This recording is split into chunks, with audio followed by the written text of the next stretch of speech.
शिव की याद रहेगी तब आँखों में समाया वो होगा। हम धन्य तभी बन पाएंगे जब ऐसा प्रिय जीवन होगा। यहाँ हमारा तन होगा, वहाँ हमारा मन होगा।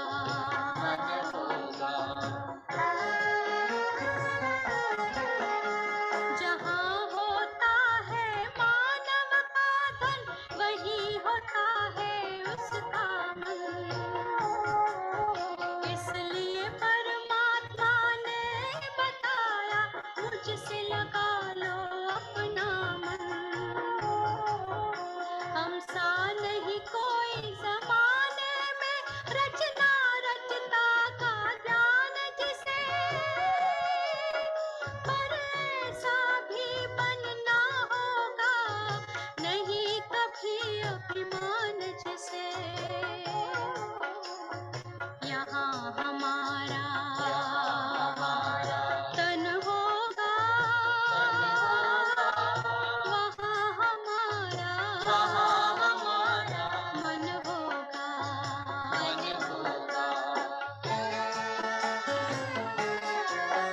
ये दुनिया तो मायावी है, माया से भला कैसी यारी।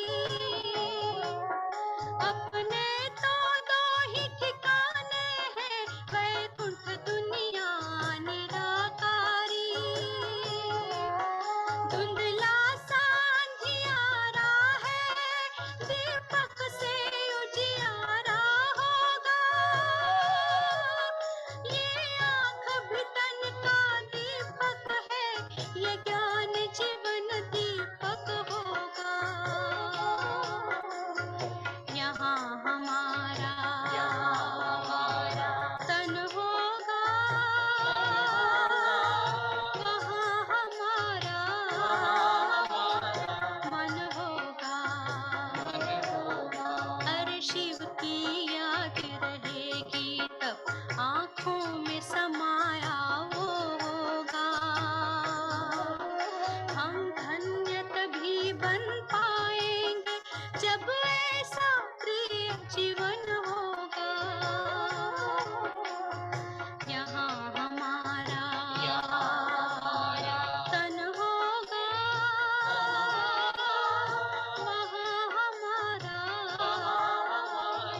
मन होगा।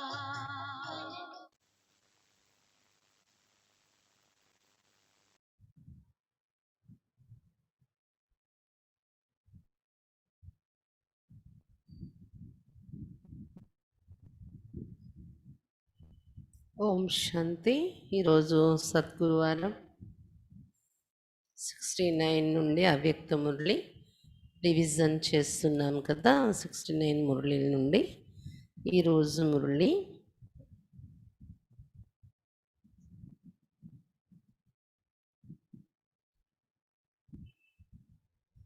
24/7/69 బిందు రూప్ కి ప్రాక్టీస్. బిందు రూపం యొక్క ప్రాక్టీస్ కోసం చెప్తున్నారు బాబా. मीठे मीठे बच्चे किसके सामने बैठे हो और क्या होकर बैठे हो? మధురాతి మధురమైన పిల్లలారా, ఎవరెదురుగా కూర్చున్నారు మీరు? ఏమి అయి కూర్చున్నారు? బాప్ తో తుమ్ బచ్చోं को బిందు రూప్ बनाने आए हैं. శివ బాబా అయితే పిల్లల్ని బిందు రూపంగా తయారు చేయడానికి వచ్చారు. मैं आत्मा बिंदु रूप हूँ. बिंदी कितनी छोटी होती है और बाप भी कितना छोटा है. నేను ఆత్మ బిందు రూపము. తెలుసా? గుర్తుంటుందా? బిందువు ఎంత చిన్న రూపంలో ఉంటుంది, మరియు బాబా కూడా ఎంత చిన్న రూపంలో ఉంటారు. इतनी छोटी सी बात भी तुम बच्चों की बुद्धि में नहीं आती है. ఇంత చిన్న బిందు, ఈ చిన్న బిందువుని బుద్ధిలోని తెచ్చుకోలేకపోతున్నారా? బుద్ధిలో రావట్లేదా? ఇంత చిన్న విషయం. बाप तो बच्चों के सामने ही है, दूर नहीं।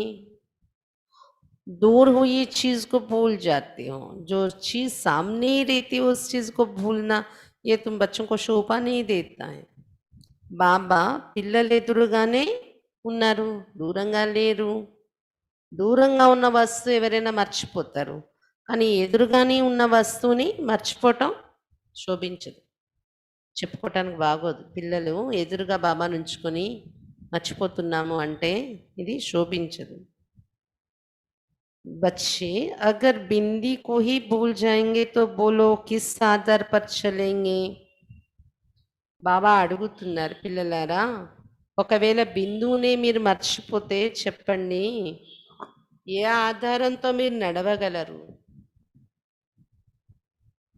అడుగుతున్నారు బాబా. జ్ఞానంలో ఏ ఆధారంతో నడుస్తారు బిందువుని మర్చిపోతే? ఆత్మా కే హీ తో ఆధార్ సే శరీర్ భీ చల్తా హై.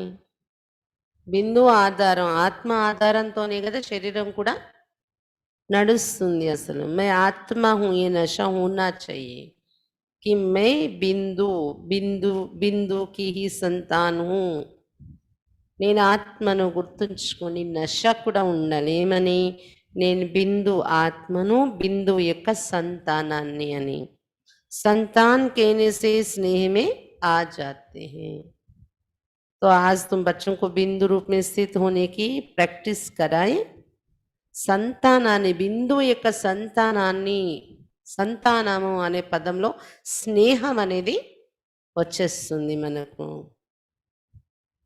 కాబట్టి ఈరోజు పిల్లలు బిందు రూపంలో స్థితులయ్యే ప్రాక్టీస్ చేయించాలా మీ ద్వారా అడుగుతున్నారు బాబా. मैं आत्मा हूँ, इसमें तो भूलने की ही आवश्यकता नहीं रहती है. నేను ఆత్మను, దీనిలో మరచే అవసరమే రాకూడదు, అసలు మరచే పరిస్థితి రాకూడదు. जैसे मुझ बाप को भूलने की जरूरत पड़ती है, हाँ परिचय देने के लिए तो जरूर बोलना पड़ता है कि मेरा नाम रूप गुण कर्तव्य क्या है और मैं फिर कब आता हूँ, किस सन में आता हूँ.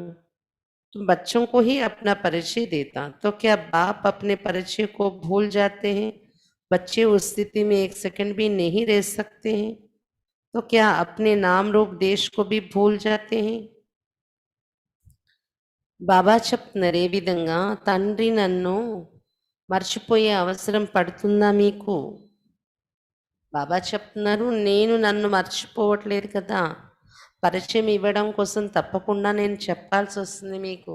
నా పేరు ఇది, నా రూపం, నా నామం, నా గుణాలు, కర్తవ్యం ఏంటి, మళ్ళీ నేను ఎప్పుడు వస్తాను, ఏ తనువులో వస్తాను అన్నీ నేను చెప్తూ ఉన్నాను కదా. నేనే వచ్చి మీకు నా పరిచయం ఇస్తున్నాను, పిల్లలకే వచ్చి నా పరిచయం ఇస్తున్నాను.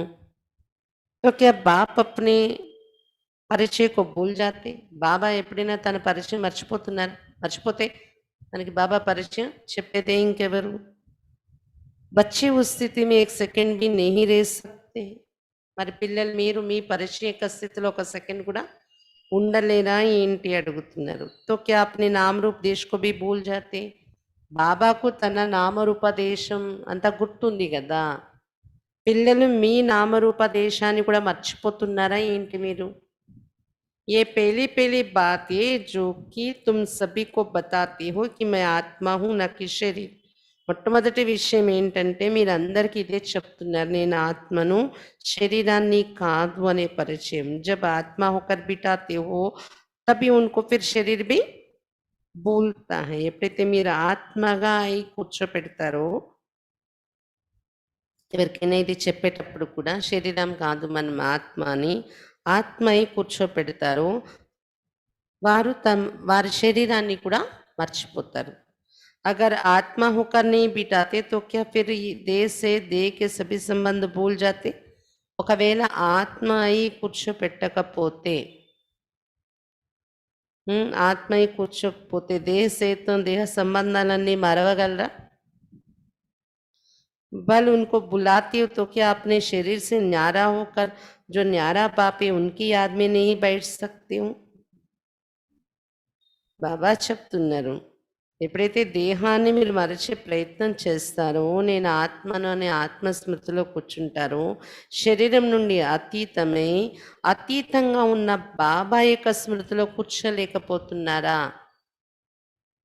అతీతంగా ఉన్న బాబా స్మృతి కోసం శరీర భ్రాంతి నుండి అతీతమై, సంబంధాలను వీటన్నింటిని మరచి బిందువై బాబా స్మృతిలో కూర్చోలేకపోతున్నారా? ఆత్మ అయి కూర్చుంటే ఆటోమేటిక్గా బిందువుతో మీకు లింక్ ఏర్పడుతుంది. దేహానికి సంబంధించిన విషయాలన్నీ మరవగలరు అని చెప్తున్నారు బాబా. అబ్ సబ్ బచ్చే అప్నే కో ఆత్మ సమజ్ కర్ బైఠో. అందుకే ఇప్పుడు ఏం చేయాలి? ఇప్పుడు అందరూ పిల్లలు చేయాల్సిన ప్రాక్టీస్ ఏంటి? క్యా కర్నా హై? ఆత్మ అనుకుని కూర్చోవడం బాగా అభ్యాసం చేయండి. ఈరోజు కూడా యోగంలో ఏం చేస్తాం మనం? ఆత్మ అనేది చాలాసేపు అనుభవం చేస్తాం. ఆత్మ యొక్క ప్రకాశం శరీరంలో అంతా అనుభవం చేస్తాం. శరీరంలో ఆత్మ తిరిగింది. తిరుగుతూ మళ్ళీ బ్రుకుటి మధ్య వచ్చింది. అప్పుడు అతీతమే బాబా దగ్గరికి వెళ్ళాం. ఎందుకు అంత టైం తీసుకుంటున్నాం? నేను పరనామంలో ఉన్నాను అనేసి అయిపోద్ది వెంటనే కూర్చొని. కూర్చొని మనం అలా అనేసుకుంటే అయిపోతుంది. అలా కూడా వెళ్ళగలం. సెకండ్‌లో వెళ్ళే ప్రాక్టీస్ కూడా ఉండాలి. కానీ ఆత్మ అనే ప్రాక్టీస్ ఉంటేనే అది కూడా సెకండ్‌లో వెళ్ళగలం. ఆ ప్రాక్టీస్ పెంచటం కోసమే అది అనుభూతి చేయించటం జరుగుతుంది. ఆత్మ అనేది స్పష్టంగా ముందు అనుభవం చేయాలి అసలు. ఈ శరీరంలో ఆత్మ అనేది స్పష్టంగా అనుభవం చేయాలి. ఆత్మ అనుకొని కూర్చోండి. సామ్నే కిస్కో దేకే? ఆత్మకి బాపు. మనము ఆత్మ అనుకుని కూర్చోవాలి. ఎదురుగా ఎవరిని చూడాలి? ఆత్మల తండ్రిని చూడాలి. इस स्थिति में रहने से व्यक्ति से न्यारे होकर अव्यक्त స్థితి में रह सकेंगे. ఎప్పుడైతే ఆత్మస్థితిలో మీరు ఉంటారో అప్పుడు వ్యక్త దేహం నుండి అతీతమై అవ్యక్త స్థితిలో ఉండగలరు అని చెప్తున్నారు బాబా. मैं आत्मा बिंदु रूप हूँ, क्या ये याद नहीं आता है? బిందీ రూప్ హోకర్ బయటనా नहीं आता. నేను ఆత్మ బిందు రూపాన్ని అని గుర్తు రావట్లేదా మీకు? బిందు రూపమై కూర్చోవడం రావట్లేదా మీకు? ఇది ఎప్పుడు 69లో బాబా చెప్పారు. ఇప్పటికి కూడా బిందు అని కూడా రావట్లేదు మనకి, ఇంకా మర్చిపోతున్నా. రోజు మొత్తంలో ఎన్నిసార్లు గుర్తుంటుందంటే అప్పటి నుండి 69లో బాబా గుర్తు చేశారు. కానీ చెప్పింది 36 నుండే చెప్తూ వచ్చారు బాబా. ఆత్మ అనుకోండి, ఆత్మ అనుకోండి. ऐसे ही अभ्यास को बढ़ाते जाओगे तो 1 सेकंड तो क्या कितनी ही घंटे इसी अवस्था में स्थित होकर इस अवस्था का रस ले सकते हो. ఇలాంటి అభ్యాసాన్ని మీరు పెంచుకుంటూ ఉన్నట్లయితే 1 సెకండ్ ఏంటి, ఎన్ని గంటలు కూర్చున్నా ఇదే అవస్థలో స్థితిలో అయ్యి ఆ రసాన్ని అనుభవం చేయగలరు. ఆత్మస్థితి ముందు బాగా అనుభవం అయితే ఎన్ని గంటలైనా బిందు రూపంలో మీరు ఉండి బాబాని ఎదురుగా చూస్తూ అందులో ఒక రసము అనేది మీరు అనుభవం చేయగలరు. చూస్తారా లేదా ఈరోజు యోగంలో పరంధామంలో బిందువుని స్పష్టంగా చూసారా లేదా? బిందు బామ, మరి నేను బిందు తప్ప ఇంకేం లేనటువంటి ఏకాంత వాతావరణం. इसी अवस्था में स्थित रहने से फिर बोलने की जरूरत ही नहीं होगी. ఈ అవస్థలో ఉండిపోతే ఇంకా మాటలాడే అవసరం కూడా ఉండదు. అలా అదే రూపంలో ఉండిపోవాలనిపిస్తుంది. బిందు బాబా, బిందు నేను, ఇంకేమీ వద్దు అనిపించేస్తుంది. ఎంతసేపు ఉండగలిగితే అలా ఉండిపోతాను బాబా పక్కనే. మాట్లాడాలని కూడా అనిపించదు. ఇంకా బస్ బాబాతో కూడా మాట్లాడాలని అనిపించదు. బిందు పక్కన బిందు అలా ఉండిపోతే చాలు, దానిలో ఉన్న సుఖం అని అనిపిస్తుంది. బిందు ఒకరు పెట్టిన कोई జడ అవస్థ అని, ఇది జడ అవస్థ ఏమో అనుకోకండి అలా మనం కూర్చోటాన్ని, బిందు అయి కూర్చోటం. जैसे बीज में सरपेट समाई हुआ वैसे ही मुझ आत्मा में बाप की याद समाई हुई है. ఎలాగైతే బీజంలో వృక్షం అంతా ఇమిడి ఉంటుందో అలాగే ఆత్మ నాలో బాబా స్మృతి ఇమిడిపోయి ఉంది. నేనేం మాట్లాడక్కర్లేదు, ఇంకేమి నేను వర్ణించక్కర్లేదు బాబా దగ్గర. బస్ బిందు బిందు నేను కలిసిపోయి అలా అందులో ఉన్న సుఖాన్ని నేను రియలైజ్ చేస్తున్నాను, అనుభూతి చేస్తున్నాను బస్. ఇంకా ఎక్కువ మాటలు లేదు అందులోని, ఇంకా బాబా స్మృతిలో ఇమిడిపోయి ఉంది నా ఆత్మలో బాబా స్మృతి. ఇంకా మళ్ళీ నేను ఎక్కువ బాబాను వర్ణించేది కూడా లేదు. ఆ స్థితిలోకి వెళ్ళిపోవాలి. బీజం అయిపోయింది. ऐसे होकर बैठने से सब रसनाएं आएंगी. అన్ని రసాలు అనుభూతి అయిపోతాయి అందులో. ఇంకా దీనికి మించిన రసము ఎక్కడా లేదు అనే దానిలోకి వెళ్ళిపోతాం. और साथ ही ये भी नशा होगा कि हम किसके सामने बैठे. అక్కడ మనకు ఆ స్వరూపంలో ఉండిపోయినప్పుడు ఇది కూడా నష ఏర్పడిపోతుంది. నేను ఎవరెదురుగా కూర్చున్నాను, ఎవరిని చూస్తున్నాను. बाप हमको भी अपने साथ कहाँ ले जा रहे. बाबा మనల్ని కూడా తనతో పాటు ఎక్కడ తీసుకువెళ్తున్నారు. बाप तुम बच्चों को अकेले नहीं छोड़ता है. जो बाप का और तुम बच्चों का घर है वहाँ पर साथ में ही लेकर जाएंगे. బాబా పిల్లల్ని ఒంటరిగా విడిచిపెట్టరు. బాబా ఇల్లు పిల్లల ఇల్లు ఏదైతే ఉందో అక్కడ మిమ్మల్ని తోడుగా తీసుకుని వెళ్తారు బాబా. सब इकट्ठा चलने ही है. అందరూ కలిసి వెళ్ళాల్సిందే. బాబా తీసుకుని వెళ్తారు, అందరూ వెళ్ళాల్సిందే. आत्मा समझकर फिर शरीर में आकर कर्म भी करना है, परंतु कर्म करते हुए भी न्यारा और प्यारा होकर रहना है. స్వయాన్ని ఆత్మగా అనుకుంటూ శరీరంలోకి వచ్చి కర్మ కూడా చేయాలి. అంటే కర్మ చేస్తూ కూడా ఆత్మను అనుకునే స్టేజ్లో ఉంటూ కర్మ చేయడం ప్రాక్టీస్ చేయండి. కర్మ చేస్తున్నాను కానీ కర్మ చేస్తూ కూడా అతీతంగా మరి ప్రియంగా అయి ఉండాలి. అది ప్రాక్టీస్ చేయండి. बाप भी तुम बच्चों को देखते हुए भी तो बाप न्यारा और प्यारा है ना. బాబా కూడా పిల్లల్ని చూస్తున్నారు. చూస్తూ కూడా బాబా అతీతంగా ప్రియంగా ఉన్నారు కదా పిల్లల్ని చూస్తూ. మరి మీరు కూడా కర్మ చేస్తూ అలా అతీతంగా ప్రియంగా ఉండలేరా?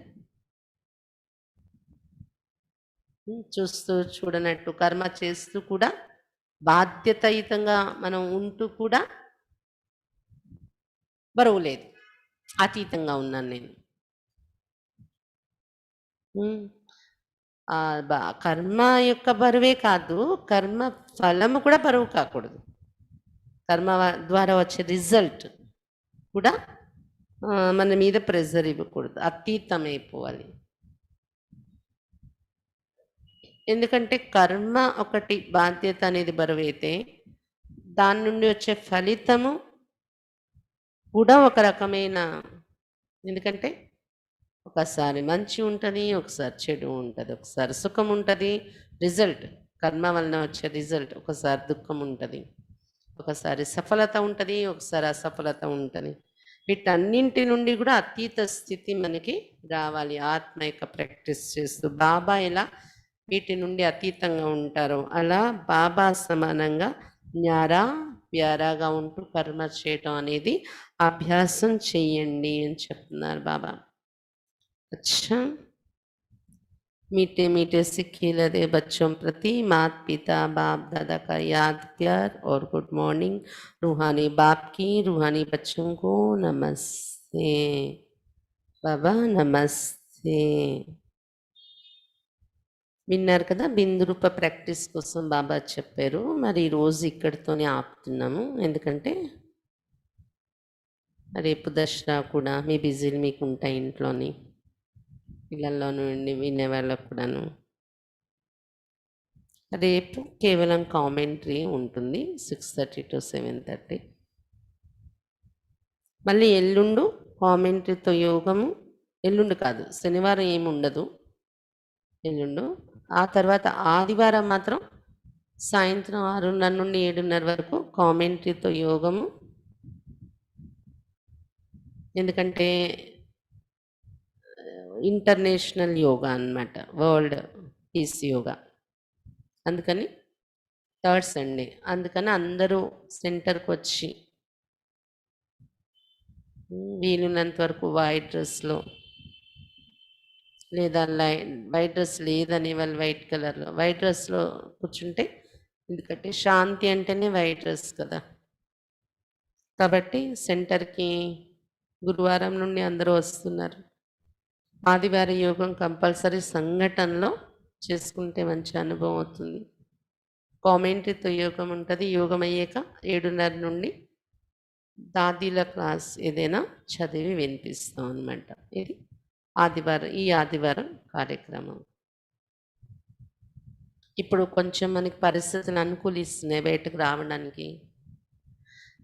మళ్ళీ కొద్ది రోజులు అయ్యాక మళ్ళీ ఏమవుతుందో, ఇంకా కొన్ని రోజులు అయ్యాక ఇలా ఇలా అవుతూ అసలు రావడానికే ఇంకా అవుతుంది సెంటర్కి ఇప్పుడే.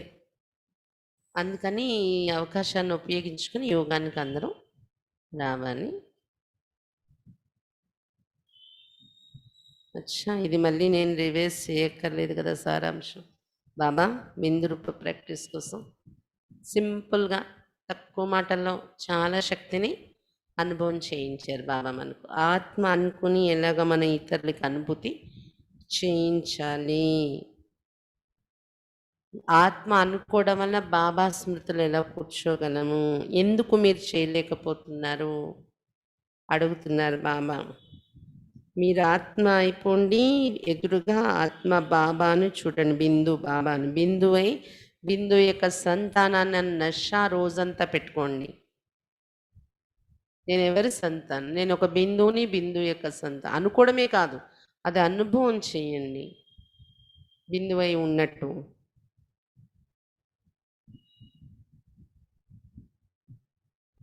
సంతానాన్ని అనుకోవడం వలన బాబా మీద ఆ స్నేహం అనేది ఉత్పన్నమవుతుంది అని చెప్తున్నారు బాబా.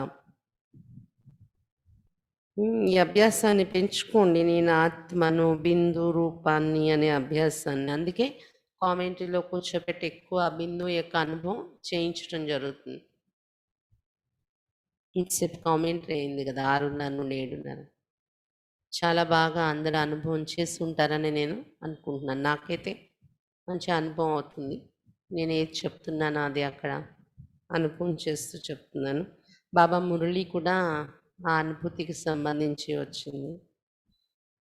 ఆత్మ అయిపోతే ఒక సెకండ్ ఏంటి, ఒక గంట కూర్చుండిపోయినా ఎంత అనుభూతి అవుతుంది. ఇదే రసం ఉంటే చాలు, ఇంకే రసాలు, ఏ ప్రాప్తులు, ఏ సుఖాలు వద్దని అనిపిస్తుంది కదా అని చెప్తున్నారు బాబు. గంట కూర్చున్నా ఇంకా లేవాలనిపించదు, అదే స్థితిలో వెళ్ళిపోతాయి.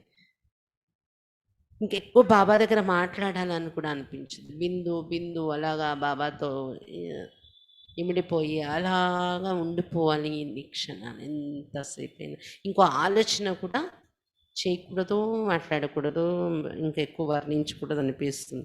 అది జడమైన అవస్థ అనుకోకండి. బీజము జడంలాగా కనిపించిన దానిలో సారం ఎలా ఇమిడి ఉంటుంది, అలా బాబా స్మృతి అనేది ఇమిడిపోయింది. బాబా స్మృతిని మనం ఇమిట్ చేసుకొని కామ్గా దాన్ని విజువలైజ్ చేసుకుంటూ అనుభూతి చేస్తాం. మాట్లాడకపోయినా అది జడావస్థ కాదు, చైతన్యంలో ఉన్నట్టే. అలాంటి అనుభూతిలోకి వెళ్ళిపోయే ప్రాక్టీస్ చెయ్యండి అని చెప్తున్నారు బాబా. ఎందుకంటే ఒకరోజు బాబా మన అందరినీ మరి బిందువునే తీసుకెళ్లాల్సింది, అందరం వెళ్ళాల్సిందే. అందుకే శరీరంలో ఉంటూ కూడా బిందు ఆత్మయ్య కూర్చొని కర్మల నుండి అతీతంగా ప్రియంగా ఈ అనుభవం చేయండి. కర్మల్లో ఉంటూ కూడా అతీతంగా ప్రియంగా ఉండే స్టేజ్ని అనుభూతి చేయండి అని చెప్తున్నారు బాబా. ఇది అంటే మాటలతో అనుకున్నంత ఈజీ కాదు. ప్రాక్టీస్ ప్రాక్టీస్ ప్రాక్టీస్ దాని మీదే గమనికి పెట్టుకోవాలి. వెంటనే జ్ఞాన పాయింట్స్ గుర్తొచ్చేస్తూ ఉండాలి. వెంటనే మనం పాయింట్ అయిపోయాలి, పాయింట్ పెట్టేయాలి. మన మనసుకి ఎక్కువ మనం ఫ్రీ ఇవ్వకూడదు. అంటే బిందు రూపాన్ని నేను అని అనుకుంటుంటాం, శరీరం గుర్తొస్తుంది, శరీర సంబంధాలు గుర్తొస్తాయి, శరీరం యొక్క డ్యూటీస్ గుర్తొస్తాయి, పనులు గుర్తొస్తాయి. ఛాన్స్ ఇవ్వకూడదు. వెళ్ళింది మనసు, సెకండ్లో దాన్ని మనం తెలుసుకున్నాం. అయ్యో నా మనసు అటు వెళ్ళింది, దీన్ని తెచ్చి నేను మళ్ళీ బిందు ఆత్మ రియలైజేషన్లో కూర్చోపెడతాను అని. అది అలాగా కొన్ని గంటలు వదిలేయకూడదు. మీరు పావు గంట 10 నిమిషాలు ఛాన్స్ ఇవ్వకూడదు అలా వెళ్ళిపోవడానికి మనసు. సెకండ్లో దాన్ని తెలుసుకుని మళ్ళీ తెచ్చి కూర్చోపెట్టాలి. కావాలంటే కళ్ళు మూసుకొని మీ లోపల ప్రపంచంలో మీద వెళ్ళి దాన్ని కూర్చోపెట్టండి. స్వరూపాన్ని స్పష్టంగా అనుభవం చేయండి. ఈజీ అయిపోవాలి. కానీ ఈజీ అయ్యే వరకైనా ఇలా కూర్చోపెట్టాలి దాన్ని. అలా ఏంటంటే అలాగే బాబా దగ్గర బిందువు అయి బిందువు కూర్చుంటాం. మళ్ళీ వేరే థాట్ రాకూడదు. వచ్చింది అంటే వెంటనే తెలిసిపోవాలి మనకి. వెంటనే అదేంటి ఈ విజువలైజేషన్‌లో నేను ఉండిపోవాలి కొన్ని క్షణాలు. ఇంకో ఆలోచన రాకూడదు. అని పట్టుదల పెట్టి మనం ఆ స్వరూపంలో ఇమర్జ్ అయిపోవాలి. కాబట్టి కర్మలు చేస్తూ కూడా అతీతంగా అయ్యే ప్రాక్టీస్ చేయండి. మీరు ప్రాక్టీస్ చేసేటప్పుడు కూడా చాలా గమనిక పెట్టి చేసుకోవాల్సి ఉంటుంది. అంత ఈజీగా మనం బిందువుని అనుకుంటే అయిపోయేది కాదు. ఆ అనుభూతిలోకి వెళ్ళాల్సి ఉంటుంది. వెళ్ళడానికి మన మీద మనం చాలా సాధన అనేది పెట్టుకోవాల్సి ఉంటుంది. కాబట్టి మరి ఈరోజు విన్నారు కదా! రేపు ఒక్కరోజైనా ట్రై చేసి చూడండి ఎంతవరకు బిందువు యొక్క స్టేజ్‌లో ఉండగలుగుతున్నారు. కర్మలు చేస్తూ కూర్చొని మళ్ళీ వెంటనే బిందువై బాబాతో బిందువుని ఎదురుగా చూస్తూ పరంధామంలో ఎంతవరకు అనుభవం చేస్తున్నారు. పరంధామంలోనైనా చూడండి, మీ ఎదురుగా అయినా మీరు బిందువు మస్తకంలో ఉంటే మీ ఎదురుగా బాబా బిందువు, అక్కడి నుండి లింక్ ఏర్పడి శక్తి ఫ్లో అయిపోతుంది మీలో ఎనర్జీ. అలా కూడా అనుభవం చేయండి. ఇక్కడే కొద్ది సమయం పరంధామంలో అనుభవం చేయండి, ప్రాక్టీస్ చేయండి. బాబా చెప్పారు కదా, ఇది చాలా అవసరమైన సబ్జెక్ట్ అని ఈరోజు మురళిలో. నెక్స్ట్ వీక్ నెక్స్ట్ మురళి విందాం మనం. అచ్చా, ఓం శాంతి.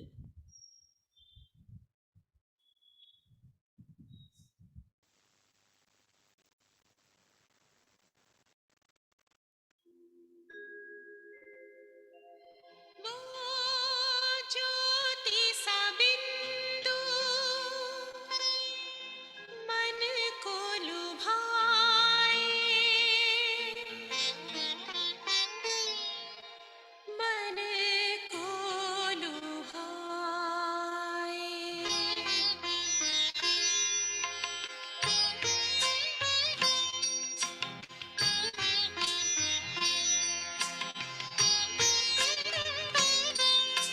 वो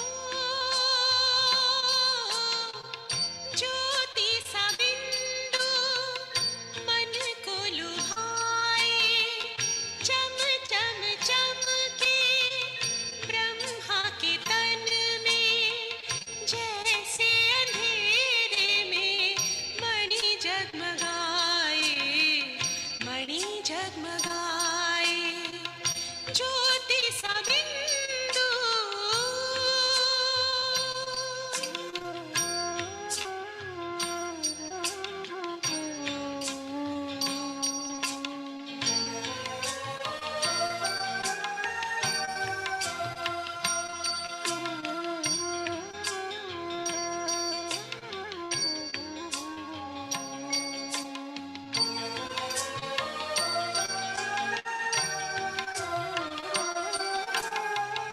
उनके रूप को देख के दिल को राहत मिले, उनको पाकर के जन्मों की चाहत मिटे।